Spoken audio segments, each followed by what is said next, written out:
My battalion was a member of the Irene Brigade. We were just about to advance. After we passed Eindhoven, our trucks and tanks went through Uden. In the evening, we encamped on an old farm near Nijmegen.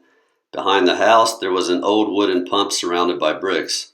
This offered a fine opportunity for a soldier to wash away the sweat and dust of hours of fighting. You can well imagine that we made good use of this opportunity.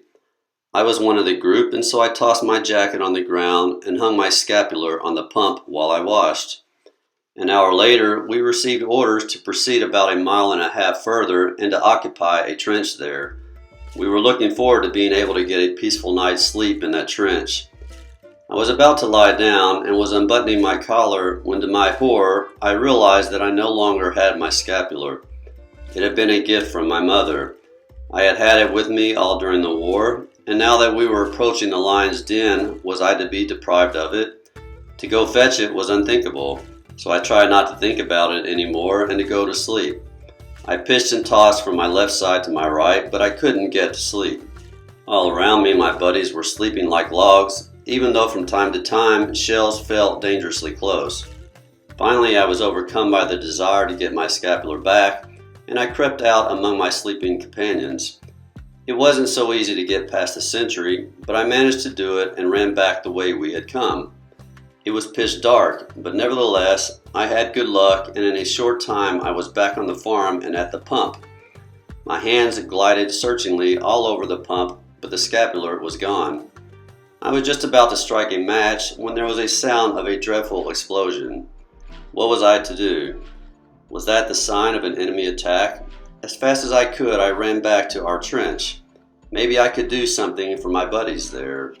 Near the trench, I saw the engineers busily at work, hurriedly removing piles of dirt and barbed wire. At the very spot where my companions had been sleeping, there yawned a gigantic shell hole. Before they had vacated this trench, the enemy had placed a time bomb in it, and it had exploded during my absence. Nobody survived the explosion.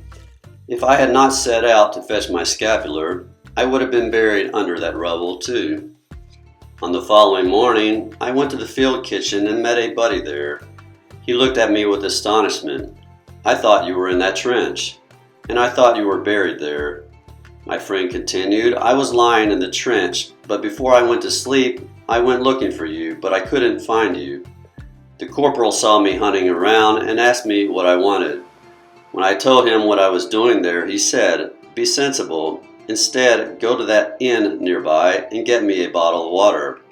And while I was on this errand, the explosion occurred." "Well, I escaped it by a hair's breadth too," I replied. "But why on earth were you looking for me so late at night?" "To give you this," he replied, and handed me my scapular, which he had taken from the old pump. Like the soldiers in this story, we should always wear our scapular as a sign of our devotion and love for Mary, knowing she will likewise watch over and protect us. She said to St. Simon Stock, "Take this scapular, whosoever dies wearing it shall not suffer eternal fire. It shall be a sign of salvation, a protection in danger, and a pledge of peace." Holy Virgin of Mount Carmel, Our Lady of the Scapular, pray for us.